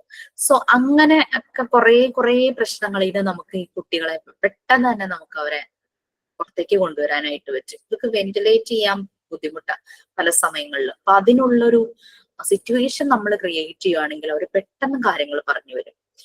സാധാരണ സൈക്കോളജിസ്റ്റുകളും കൗൺസിലേഴ്സും എല്ലാം ചെയ്യുന്നത് അങ്ങനെയാണ്. അവർക്ക് അതിനുള്ളൊരു അറ്റ്മോസ്ഫിയർ ക്രിയേറ്റ് ചെയ്ത് കൊടുക്കും. ഇവര് പതുക്കെ എല്ലാം ഓപ്പൺ അപ്പ് ആവാനായിട്ട് തുടങ്ങും.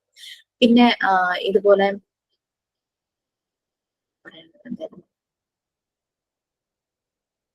അപ്പൊ ഇങ്ങനത്തെ കുറച്ച് ഇഷ്യൂസ് ഈ ഒരു അഡോളസൻസ് പീരീഡ് എന്ന് പറഞ്ഞ് തന്നെ വരാനുള്ള ചാൻസ് ഉണ്ട്. ചിലര് വളരെ മെച്യൂർ ആയിട്ട് കാര്യങ്ങൾ ഹാൻഡിൽ ചെയ്യും അല്ലെ.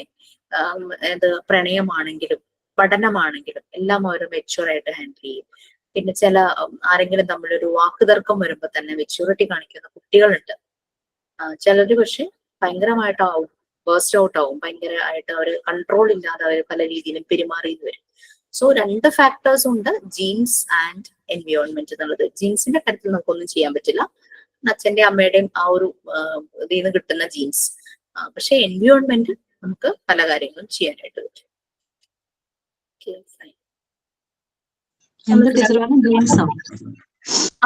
ജനറ്റിക്, നമ്മള് 46 ക്രോമസോമിൽ 23 ക്രോമസോം അച്ഛന്റെ സൈഡിൽ നിന്നും 23 ക്രോമസോം അമ്മയുടെ സൈഡിലേക്കും വന്നല്ലേ കുട്ടികളില്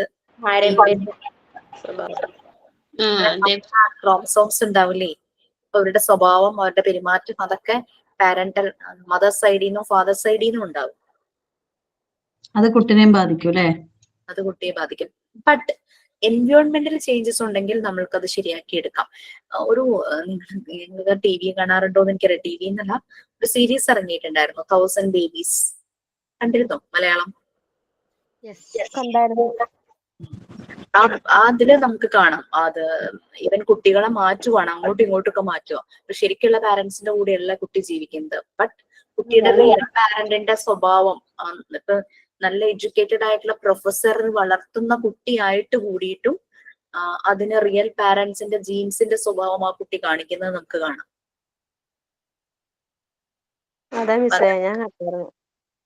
കണ്ടിരുന്നല്ലേ? ഞാൻ കൂടുതൽ പറഞ്ഞ് സ്പോയിലർ ആകുന്നില്ല.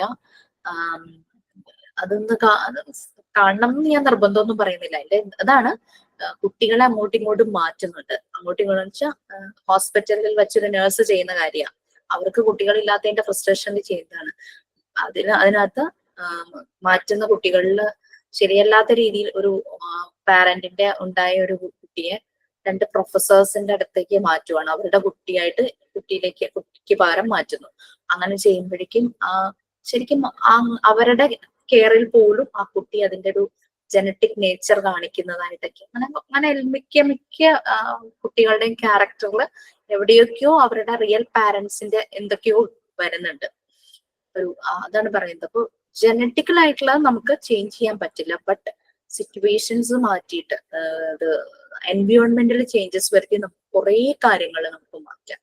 വല്ലാത്ത പ്രശ്നങ്ങൾ ഉള്ളത് വരെ നമുക്ക് മാറ്റാനായിട്ട് പറ്റും. മേ ബി പ്രൊഫസേഴ്സ് അവരുടെ തിരക്കുകൾക്കിടയിൽ കുട്ടിയെ ശ്രദ്ധിച്ചിട്ടുണ്ടാവില്ല. അവര് നല്ല എഡ്യൂക്കേറ്റഡ് ആണ്, നല്ല വെല്ലായിട്ടുള്ള റിച്ച് ആയിട്ടുള്ളതായിട്ടുള്ള കൂടിയും ഒരു കൾച്ചർ ആ കുട്ടിയിൽ വരാത്ത രീതിയിൽ അത് വളർന്നു പോകുന്നതായിട്ട് കാണുന്ന ഒരു ക്യാരക്ടർ. ഞാനിപ്പോ ഓർത്തത് ആ ഒരു ക്യാരക്ടർ, അതുകൊണ്ട് ഞാനത് പറഞ്ഞു. അങ്ങനെ ജനറ്റിക് സൈഡില് നമുക്കൊന്നും ചെയ്യാനായിട്ട് പറ്റില്ല. ജീനുകളുടെ ഇത് കാണിക്കും. ഇവിടെ മോളിങ്ങനെ പറയുമായിരുന്നു, ഇത് ഹസ്ബൻഡിന്റെ ഫുഡ് ടേസ്റ്റ് മുഴുവനും അവൾക്ക് കിട്ടിയിട്ടുണ്ട്. അതേസമയം എനിക്ക് അവളുടെ പ്രായത്തിൽ, ആ ഒരു ടീനേജ് അഡോൾസൻ പ്രായത്തിൽ എനിക്ക് നല്ലപോലെ പിമ്പിൾസ് വരുമായിരുന്നു. പക്ഷെ ഹസ്ബൻഡിന് അങ്ങനെ വന്നിട്ടില്ല. അപ്പൊ പിമ്പിൾസ് വരണതും അവൾക്ക് കിട്ടി. അപ്പൊ അവൾ പറയായിരുന്നു, എനിക്ക് അമ്മയുടെ നല്ല ജീനൊന്നും കിട്ടിയില്ല എന്ന് അവൾ എപ്പോഴും ഇരുന്ന് പറയും. പിമ്പിൾസ് അവളില് നല്ലപോലെ വന്നു. അപ്പൊ എനിക്കും അതുപോലെ തന്നെ എന്റെ ആ ഒരു ടീനേജ് സമയത്ത് നിറയെ പിമ്പിൾസ് വരുമായിരുന്നു. അപ്പൊ കുട്ടി പറയാ, നല്ല ജീനൊന്നും എനിക്ക് തന്നില്ല എന്ന് പറഞ്ഞു കുട്ടി അവളിങ്ങനെ പറഞ്ഞുകൊണ്ടിരിക്കുവായിരുന്നു. ഓക്കെ, അങ്ങനെ അതുണ്ട് ഈ 46 ക്രോമസോമിന്റെ ഒരു കാര്യം. പക്ഷെ നമ്മളുടെ റോൾ ഇതിനകത്ത് ഭയങ്കര ഇമ്പോർട്ടന്റ് ആട്ടോ. As A parent, as A teacher നമുക്ക് കുറെ ചേഞ്ചസ് വരുത്താനായിട്ട് പറ്റും. ഈവൻ അങ്ങനെ ഒരു എൻവയോൺമെന്റിലുള്ള കുട്ടിയാണെങ്കിൽ പോലും നമ്മളുടെ ഒരു കെയർ കിട്ടുമ്പോൾ അത് കൺസിസ്റ്റന്റ് ആയിട്ട് കിട്ടുമ്പോൾ അവരിൽ നല്ല മാറ്റങ്ങൾ വരും. അത് വരാനുള്ള ചാൻസസ് വളരെ കൂടുതലാണ്. ഞാൻ പ്രോഗ്രാം ചെയ്യുന്നിടത്തെ ഈ അഡോൾസൻ ഗ്രൂപ്പ് 9th സ്റ്റാൻഡേർഡിലെ കുട്ടികളാണ്. വാ തുറന്നാൽ അവർ അബ്യൂസീവ് വേർഡ്സേ പറയുള്ളൂ. കാരണം അവരുടെ ഫാമിലി എൻവയോൺമെന്റ് അങ്ങനെയാണ്. അവർ കേട്ട് വളർന്ന വാക്കുകൾ അതാണ്. മേ ബി അവരുടെ ചുറ്റുപാടിൽ നിന്നായിരിക്കാം, വീട്ടിലും ഉണ്ടാവുമായിരിക്കാം. അങ്ങനെയായിരുന്നു അവർ വളർന്നത്. നമുക്ക് അവരെന്തെങ്കിലും പറയുമ്പോൾ അതിന്റെ കൂടെ ഈ ഒരു വാക്ക് അവർക്ക് തിരികെ കയറ്റിയില്ലെങ്കിൽ അവർക്ക് എന്തോ വിഷമമുള്ള പോലെയാന്ന് തോന്നുന്നു. ആ രീതിയിലേക്ക് കുട്ടികൾ സംസാരിക്കുന്നത്. അപ്പൊ ഫസ്റ്റ് നമ്മുടെ ടാസ്ക് അതായിരുന്നു, നമ്മുടെ ചലഞ്ച് അതായിരുന്നു, ഇവരുടെ ലാംഗ്വേജ് ഒന്ന് നന്നാക്കുക എന്നുള്ളത്. എഴുത്തും വായനയൊക്കെ നെക്സ്റ്റ് ആയിരുന്നു. അങ്ങനെ ഇവരെ ശ്രദ്ധിക്കാൻ തുടങ്ങി. അപ്പൊ ഇവർക്ക് മനസ്സിലായി, ഇവരുടെ സംസാരം ശ്രദ്ധിക്കുന്നുണ്ടെന്ന് മനസ്സിലായി. പിന്നെ നമ്മള് വഴക്ക് പറയാനോ ഷൗട്ട് ചെയ്യാനോ ഒന്നും അവരുടെ അടുത്ത് പോയില്ല. അവരോട് നമ്മളോട് കാഷ്വലി സംസാരിക്കാനായിട്ട് പറഞ്ഞു. ഇവർക്ക് ശ്വാസം മുട്ട. കാരണം ഇവര് ഈവൻ ചാറ്റിൽ പോലും ഇവർ ഈ വാക്കുകൾ ഉപയോഗിക്കുന്നുണ്ട്. അത് ഇപ്പോഴത്തെ ഒരു ജനറേഷന്റെ ഒരു പ്രശ്നം കേട്ടോ. ചാറ്റിൽ പോലും ഇങ്ങനെ അബ്യൂസീവ് വേർഡ്സ് അവർ യൂസ് ചെയ്യുന്നത്. അത് അവര് കോമൺ ആയിട്ട് ഡാ ഡി എന്ന് വിളിക്കുന്നതിന് പകരം നമ്മുടെ ജനറേഷനിൽ അതാണ് വിളിച്ചിരുന്നെങ്കിൽ അത് തന്നെ കോമഡി പോലെ ആയിട്ടാണ് പറയുന്നത്. പക്ഷെ അത് കേൾക്കുമ്പോ ഭയങ്കര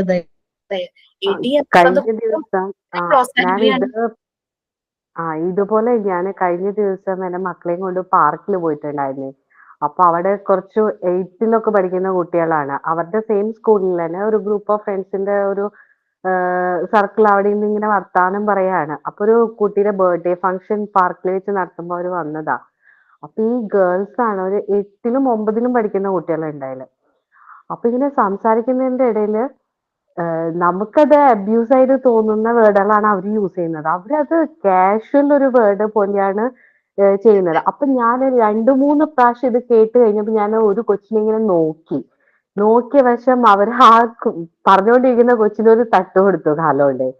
അപ്പൊ എനിവേ സോറി ഗൈസ് എന്ന് പറഞ്ഞിട്ട് അവരത് അതിപ്പോ കേട്ടതുകൊണ്ട് ഞാനൊരു സോറി പറഞ്ഞേക്കാം എന്നുള്ളതാ. പക്ഷെ അവർക്കത് ജെന്യൂൻ ആയിട്ട് അത് സോറി പറയണമെന്നോ അത് മോശമാണെന്നോ അവർക്ക് തോന്നുന്നേ ഇല്ല. അതെ, ഇത് അങ്ങനെ ഒരു പ്രശ്നം. ആ ഒരു ചലഞ്ച് നമുക്ക് ഭയങ്കരമായിരുന്നു. പക്ഷെ ഈ കുട്ടികൾ എന്നിട്ട് എനിക്ക് തോന്നുന്നു ഒരു ആഴ്ചയിൽ ഒരു ദിവസം പോകുന്നത്, ഒരു 3 weeks കഴിഞ്ഞപ്പോഴേക്കും അവര് വന്ന് പറഞ്ഞു, ഞങ്ങൾ ഇനി അബ്യൂസീവ് വേർഡ്സ് പറയില്ല എന്ന് പറഞ്ഞു. ഞങ്ങള് ദേഷ്യം വന്നാലും പറയില്ല, കാഷ്വൽ ആയിട്ടും പറയില്ല എന്ന് അവർ പറഞ്ഞു. നിങ്ങൾ ശ്രമിക്കാം എന്നും കൂടെ അവർ ചേർത്തു. കാരണം അവർ വീട്ടിൽ ചെന്നാൽ കേൾക്കുന്ന ഇതായിരിക്കും, പോകുന്ന വഴിയിൽ കേൾക്കുന്നത് ഇതായിരിക്കും. അതുകൊണ്ട് നമുക്ക് കുട്ടികളെ പറയാൻ പറ്റില്ല, അവരുടെ എൻവയോൺമെന്റിന്റെ ഇൻഫ്ലുവൻസ് ഭയങ്കരമായിട്ടുണ്ട്. അത് അങ്ങനെ ഇപ്പം പിന്നെ അതിനുശേഷം കേട്ടിട്ടേ ഇല്ല. അവര് ജസ്റ്റേഴ്സും ചെയ്യുമായിരുന്നു, അബ്യൂസീവ് ജസ്റ്റേഴ്സ് യൂസിങ് ഫിംഗേഴ്സ്.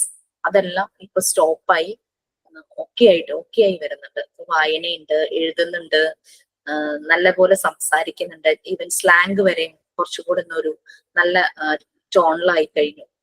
നമുക്ക് V can do many things. അത് 9th സ്റ്റാൻഡേർഡിലെ കുട്ടികൾ കേട്ടോ. 9th എന്ന് പറഞ്ഞു കഴിഞ്ഞാൽ അവരിങ്ങനെ തിളച്ചു നിൽക്കുന്ന ഒരു പ്രായമാണല്ലോ അത് കുട്ടികള്. നമുക്കത് എന്തായാലും നമുക്ക് പറ്റും. ഡിവൈൻ ജോബ് എന്ന് തന്നെ പറയാം, ഡിവൈൻ ഡ്യൂട്ടീസ്. ഓക്കെ, അതായിരുന്നു ഇവിടെ ഐഡന്റിറ്റി, സെൽഫ്. ഞാൻ ഇൻഡിപെൻഡന്റ് ആണ്, എന്റെ കാര്യം എനിക്കറിയാം, എനിക്ക് നോക്കാൻ അറിയാം. പിന്നെ എന്താന്ന് വെച്ചാൽ ഇവരുടെ ഒരു പ്രൈവസി ഭയങ്കരമായിട്ട് ഈ കുട്ടികൾ ആഗ്രഹിക്കുന്ന. എന്റെ ഫോൺ എന്തിനെടുത്തു, എന്റെ ബുക്ക് എന്തിനെടുത്തു, എന്റെ ബാഗ് എന്തിനു നോക്കി, അതൊക്കെ അങ്ങനെ അത് അമ്മയാണെങ്കിൽ കൂടിയും അവര് ചോദ്യം ചെയ്യാറുണ്ട്. അപ്പൊ പ്രൈവസി മാറ്റേഴ്സ് ആ ഒരു രീതിയിൽ അവര്, ബട്ട് ലെറ്റ് ദം, പ്രൈവസി ആയിക്കോട്ടെ. പക്ഷേ അവരുടേതായ ലോകം ക്രിയേറ്റ് ചെയ്ത് അതിന്റെ ഉള്ളില് അവർക്ക് ഒരു റൂം ഉണ്ടാക്കി കയറിയിരിക്കുമ്പോ ആ റൂമിന് നിറയെ വെന്റിലേഷനും ഡോറും ഉണ്ടെന്ന് നമ്മൾ ഉറപ്പുവരുത്തണം. കാരണം ഒരു പ്രോബ്ലം വന്നു കഴിഞ്ഞാൽ please support us, help us എന്ന് അവർ പറഞ്ഞ് നമ്മളെ ഇൻവൈറ്റ് ചെയ്യണം. ആ രീതിയിൽ അവർ തുറന്നിടണം അവരുടെ മനസ്സ്. അതാണ് ഞാൻ ഉദ്ദേശിച്ചത് കേട്ടോ. അങ്ങനെ രീതിയിൽ പ്രൈവസി അവർ ക്രിയേറ്റ് ചെയ്തോട്ടെ. അവര് നമ്മള് ഉണ്ട്, പുറത്തുണ്ട്, സൈഡിലുണ്ട് എന്നുള്ള ഫീലോട് കൂടി അവര് പ്രൈവസി ക്രിയേറ്റ് ചെയ്തോട്ടെ. അവർക്കൊരു പ്രോബ്ലം ഉണ്ടാകുമ്പോൾ എന്റെ അമ്മ അവിടെ ഉണ്ട്, അല്ലെങ്കിൽ ടീച്ചർ അവിടെ ഉണ്ട്, ചേച്ചി അവിടെ ഉണ്ട് എന്നുള്ള ഒരു ഫീല് അവർക്ക് തോന്നണം. അച്ഛൻ അവിടെ ഉണ്ട്, അങ്ങനെ ഒരു ഫീല് നമ്മളെ അപ്രോച്ച് ചെയ്യാനായിട്ട് അവർക്ക് പറ്റണം. അല്ലെങ്കിൽ നമ്മൾ ചെന്നാലും അവര് നമ്മളെ തള്ളിക്കളയാത്ത രീതിയിലുള്ള ഒരു അറ്റ്മോസ്ഫിയർ നമ്മൾ പ്രൊവൈഡ് ചെയ്യുവാണെങ്കിൽ ഈ പറയുന്ന ഇഷ്യൂസ് അങ്ങനെ ഓരോ വീട്ടിലും അല്ലെങ്കിൽ ഓരോ സ്ഥലത്ത് നടന്നു കഴിഞ്ഞു കഴിഞ്ഞാൽ ഈ പ്രശ്നങ്ങൾ കുറേയൊക്കെ നമുക്ക് സോൾവ് ചെയ്യാനായിട്ട് പറ്റും. ടീനേജ് ഇടയിലുള്ള ഇഷ്യൂസ് കാര്യങ്ങളെല്ലാം ഇവർക്ക് ഈ ഒരു സമയത്ത് അവർ എക്സ്പ്ലോർ ചെയ്യുന്നു, independence, sense of self develop ചെയ്യുന്നു. ഇവിടെ ശരിയായ രീതിയിലുള്ള സപ്പോർട്ട് ഇല്ലെങ്കിൽ അവിടെ ഇൻസെക്യൂർ ഫീലിങ്ങും കൺഫ്യൂഷനും ആയിരിക്കും. അവർക്ക് അവരെ കുറിച്ചും ഞാൻ പഠിച്ചിട്ട് എന്താ കാര്യം, ഞാനൊന്നും ആവാൻ പോകുന്നില്ല, അബൌട്ട് ഫ്യൂച്ചർ അവർക്ക് കൺഫ്യൂഷൻ ആയിരിക്കും. ഇതായിരുന്നു എറിക്സന്റെ 5 സ്റ്റേജ്. ഈവൻ ദോ ആ ഒരു കാലഘട്ടത്തിൽ എറിക്സൺ എഴുതി വെച്ചതാണെങ്കിൽ ശരി, പിയാഗറ്റ് എഴുതി വെച്ചതാണെങ്കിൽ ശരി, സിഗ്മണ്ട്, ഇവരുടെയൊക്കെ ഒബ്സർവേഷൻസും കോൺട്രിബ്യൂഷൻസും കുറേയൊക്കെ കാര്യങ്ങൾ നമ്മൾ ചേർത്ത് വെച്ച് നോക്കുമ്പോൾ ശരിയാണ്. നമ്മളെ പല കാര്യങ്ങളും ഹെൽപ്പ് ചെയ്യുകയോ ചെയ്യും. മറിയ മോണ്ടിസോറിക്ക് ഇവരുടെ എല്ലാം ഇൻഫ്ലുവൻസ് ഉണ്ടായിരുന്നു ശരിക്കും. ഓക്കെ, നെക്സ്റ്റ് വൺ സ്റ്റേജ് 5 അല്ലേ പറഞ്ഞത്. Next stage 6. അപ്പൊ ഒരു 19 ഇയേഴ്സ് തുടങ്ങി ഒരു 40 ഇയർ വരെ ഒരു മിഡിൽ അല്ല യങ് അഡൾട്ട്ഹുഡ് അല്ലെ, യുവതി ആ ഒരു ഇതിലേക്ക് പോകുന്നത് യങ് അഡൾട്ട്ഹുഡ്. ഈ സമയമാകുമ്പോഴേക്കും ഇവർക്ക് ശരിക്കും ഒരു ഇന്റിമസി ഒക്കെ തോന്നുക. ഒന്നുമില്ലെങ്കിൽ നല്ലൊരു സ്പെഷ്യൽ ഫ്രണ്ട് അല്ലെങ്കിൽ ഒരു റിലേഷൻഷിപ്പിലാകുന്നു. ആ ഒരു ഇന്റിമസി ഒക്കെ നന്നായി തോന്നുന്നതാണ്. റിലേഷൻഷിപ്പിൽ വരുന്നു, ലവ്, അവരുടെ ചുറ്റും സ്നേഹമായിരിക്കും. അങ്ങനെയൊക്കെ ഒരു ഫീല് വരുന്ന ഒരു ഏജ് ആണ് ഈ ഒരു time, young adulthood, 19 to 40 years. കുറെ കൂടെ സ്വീറ്റ് ആ ഒരു ഇതിലേക്കൊക്കെ പോകുന്നു, ഭയങ്കര ഒരു ഇന്റിമസി. അതേസമയം അങ്ങനെയൊന്നും ഇല്ലെങ്കിൽ ഒരു ഐസൊലേഷൻ എന്നുള്ള ഒരു അവസ്ഥയിലേക്ക് പോകും. അതാണ് അതിന്റെ നെഗറ്റീവ് വശം. പോസിറ്റീവ് എന്ന് പറയുമ്പോൾ അവർക്കൊരു ഇന്റിമസി, എല്ലാരോടും എല്ലാത്തിനോടും ഒരു ഇഷ്ടം ഒക്കെ തോന്നുവാണ്. ഒരു റിലേഷൻഷിപ്പിലാവുകയാണ്, നല്ലൊരു റിലേഷൻഷിപ്പ് ആണെങ്കിൽ അതിന്റെ റിഫ്ലക്ഷൻസ് ചുറ്റുമുള്ളവരിലേക്ക് വരും. അതേസമയം ഈ റിലേഷൻഷിപ്പ് ശരിയല്ലാത്തതായി പോയി ബ്രേക്കപ്പ് ഒക്കെ ആവുകയാണെങ്കിൽ ഐസൊലേഷനിലേക്ക് പോകും ചിലര്, ഡിപ്രഷൻ അങ്ങനത്തെ അവസ്ഥയിലേക്ക്. സംടൈംസ് ചിലപ്പോൾ റിലേഷൻഷിപ്പ് നല്ലൊരു റിസൾട്ട് കാണിക്കും, ബട്ട് സംടൈംസ് അത് ഹാം ചെയ്യുകയും ചെയ്യും.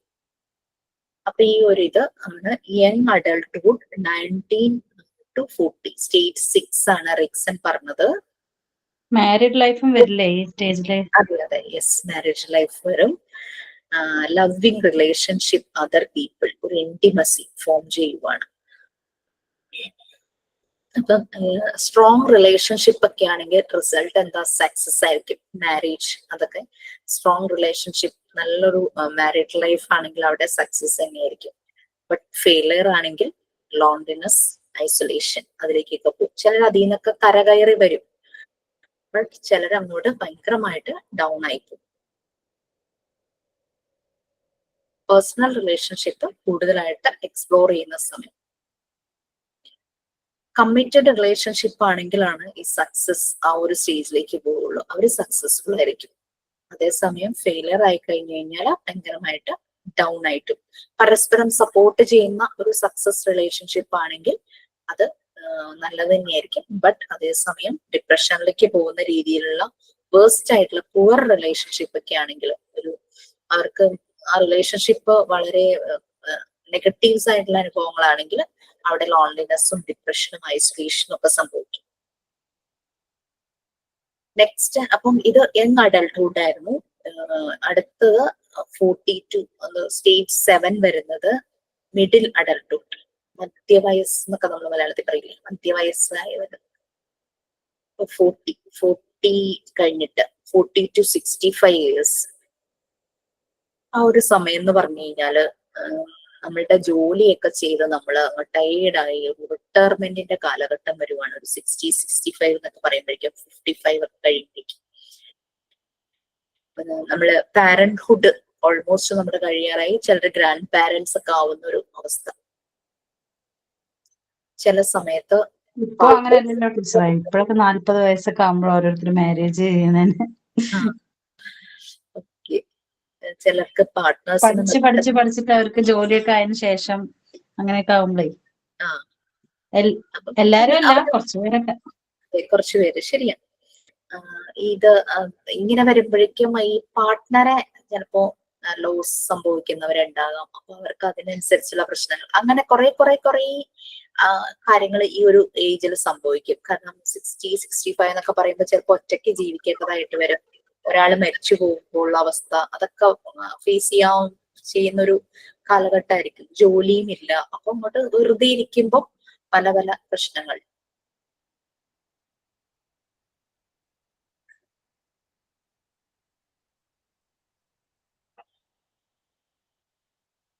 ഓക്കെ, ഈ സമയത്ത് അവർക്ക് കെയർ ആവശ്യമാണ്. ചില അങ്ങ് ഏജ്ഡ് ആവുമ്പോഴേക്കും കെയർ ആയിരിക്കും. സക്സസ്ഫുൾ ആയിട്ട് നടക്കുമ്പോൾ പാരന്റ്ഹുഡ് നല്ല രീതിയിൽ പോയി, ഗ്രാൻഡ് പാരന്റ്സ് എന്നുള്ള രീതിയിലും വളരെ ഹാപ്പിയാണ്. അങ്ങനെ റിട്ടയർമെന്റ് ലൈഫും നല്ല ആക്റ്റീവായിട്ട് ചെയ്യുന്നു. സോ അവർക്കൊന്നും കുഴപ്പമുണ്ടാവില്ല. പക്ഷെ അല്ലാതെ വരുമ്പോഴാണ് ഈ ഒരു ടൈമിൽ പ്രോബ്ലംസ് വരുന്നത്.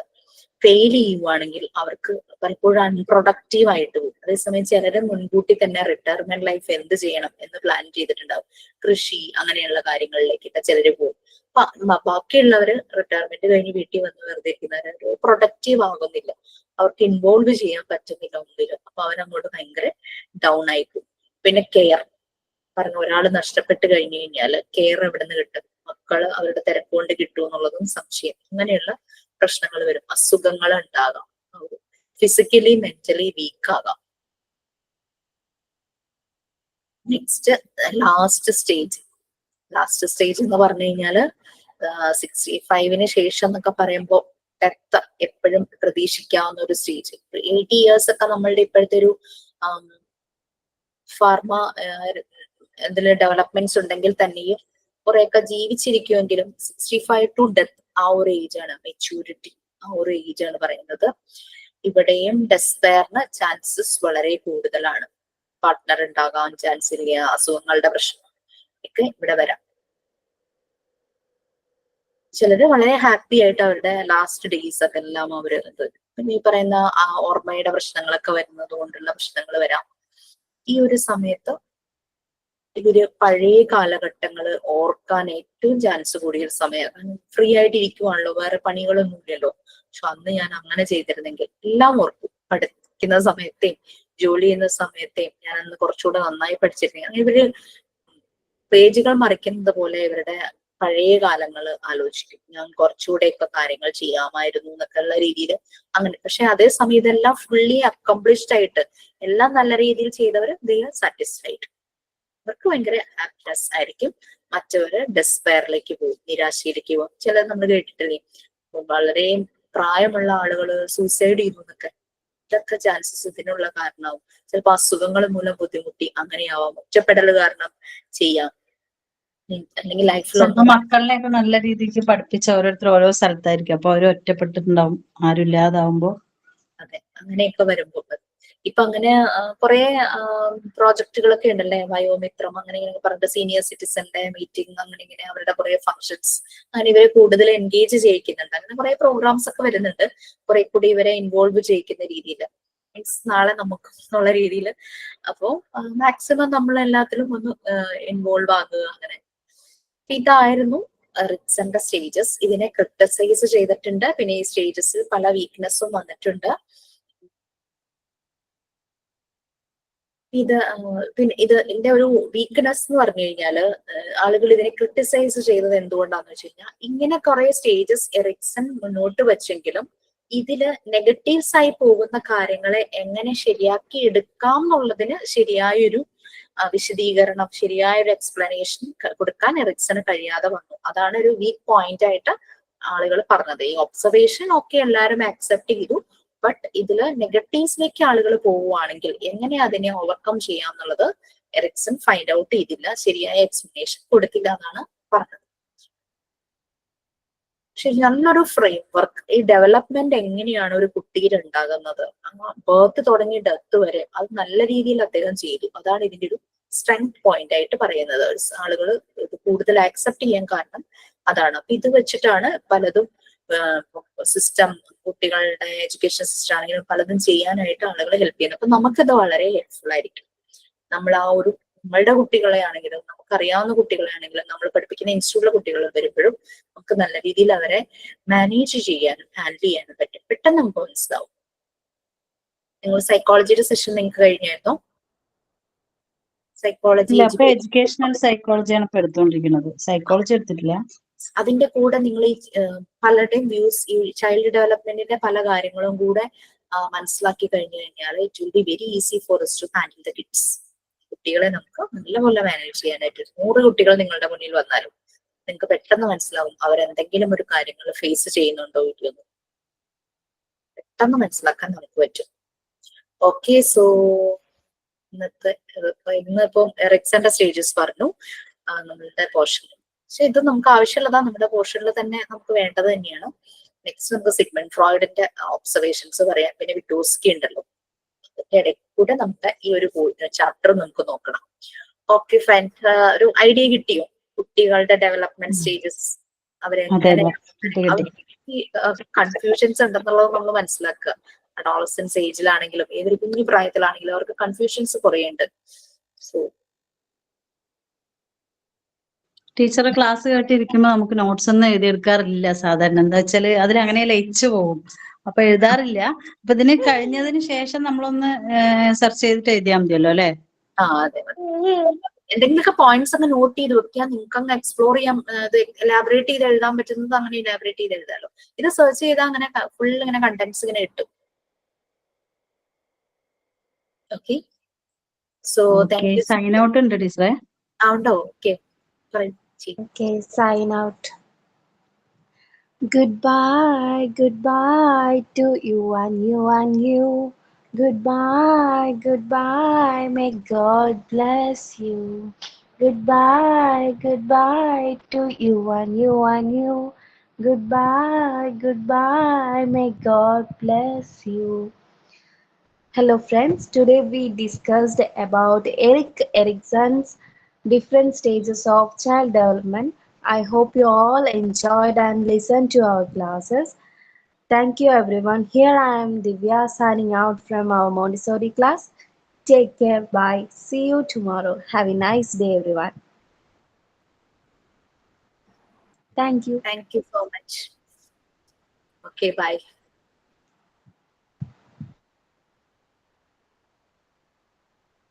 ടീച്ചറെ, ഇപ്പോഴും കുറെ പേർക്ക് സൈനിങ് ചെയ്യാൻ ഭയങ്കര മടിയാണ്.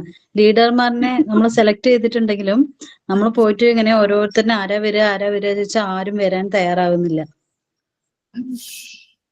നമുക്ക് KG സെഷനിലൊക്കെ പോകുമ്പോ കുട്ടികൾക്ക് ഭയങ്കര ആക്റ്റീവായിട്ട് മിസ് വരണതും അവരിങ്ങനെ നോക്കിയിരിക്കും. നമ്മുടെ ആസ് യൂഷ്വൽ ഗുഡ് മോർണിംഗ് പറയുന്നതിനേക്കാളും നമ്മളുടേതായ എന്തെങ്കിലും സ്റ്റൈലൊക്കെ കാണുമ്പോൾ അവർക്ക് ഭയങ്കര സന്തോഷമാണ്.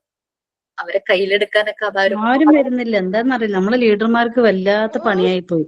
ഓരോ ആഴ്ചയിലെ ലീഡർമാരും മറ്റുള്ളവരുടെ ബാക്കിൽ നടന്ന് ആരാവരെ ചോദിച്ചുകൊണ്ടേ ഇരിക്കണം. അതൊക്കെ വന്നോളും. അതോടൊക്കെ തുടങ്ങിയതിന്റെ ഒരു പ്രശ്നമായിരിക്കും. ശരിയാവും. എടാ, ഈ ക്ലാസ്സിലുള്ള എല്ലാവരും ഒന്ന് സഹകരിക്കണം കേട്ടോ. നമ്മുടെ ക്ലാസ്സിനെ ഒന്ന് നമ്മള് സ്പെഷ്യൽ ആക്കാൻ വേണ്ടിയിട്ടല്ലേ നമ്മൾ ചെയ്യണത്. ഈ സൈനിനും സൈൻ ഔട്ടും തോട്ട് ഓഫ് ദ ഡേയും ഇതൊക്കെ ഇത് നമ്മൾ മാത്രമേ കാണുള്ളൂ. ഇത് നമ്മുടെ ഫ്രണ്ട്ലി ആയിട്ടുള്ള ടീച്ചറൊക്കെ തന്നെയല്ലേ. അപ്പൊ എല്ലാവരും വരിക എന്നാണ് എൻ്റെ ഒരു അഭിപ്രായം. എനിക്ക് എന്താ തോന്നുന്നതെന്ന് വെച്ചാൽ പറയാം. എനിക്ക് ആദ്യമൊന്നും അത്ര പൊരുത്തപ്പെടാൻ പറ്റിയിട്ടുണ്ടായിരുന്നില്ല. കാരണം first online class recorded class ഒക്കെ കാണുമ്പോൾ എനിക്ക് അങ്ങനെ പറ്റിയിട്ടുണ്ടായിരുന്നു. ഇപ്പൊ എല്ലാവരുമായിട്ട് ഒരു കമ്പനിയായി, പിന്നെ ടീച്ചേഴ്സൊക്കെ അങ്ങനെ ആയപ്പോൾ എനിക്ക് ഓക്കെ ആയി, കുഴപ്പമില്ല. ഇപ്പൊ സൈൻ ഔട്ട് എന്നെ കൊണ്ട് എൻ്റെ പേര് പറയാതെ, അതായത് എന്നോട് ചോദിക്കാതെയാണ് എൻ്റെ പേര് പറഞ്ഞത്. അതിന് ഞാൻ തർക്കിച്ച് നിൽക്കല്ലാതെ ഓക്കെ ഞാൻ ചെയ്യാമെന്ന് പറഞ്ഞിട്ടാണ് ഞാൻ വന്നത്. സോ ഞാനത് എൻജോയ് ചെയ്തു, ഞാനത് ചെയ്യുന്നുണ്ട്. എല്ലാവരും അതേപോലെ വരിക, പ്രിപ്പയർ ചെയ്യുക. അത്ര വലിയ പേടിക്കേണ്ട ആവശ്യമൊന്നുമില്ല. അതാണ് എനിക്ക് പറയാനുള്ളത്. ഫർസാന പറഞ്ഞ കുട്ടി എന്തോ ടീച്ചറെ അടുത്ത് ചോദിക്കണം പറഞ്ഞില്ലേ, മറന്നുപോയി. എന്താണത്? ഏതാണ്? അല്ല, ഗ്രൂപ്പിലെ ഒരു കുട്ടി എന്തോ കാര്യം ചോദിക്കണം പറഞ്ഞേ. അതിന്റെ ഫസ്റ്റ് ചാപ്റ്ററിലെ മറിയ മോണ്ടിസോറിന്റെ അതിന്റെ കുറച്ച് ക്വസ്റ്റ്യൻസ് ഇടോ ക്ലാസ് റൂമിൽ ഇടോന്ന് ഇട്ട് തരാം.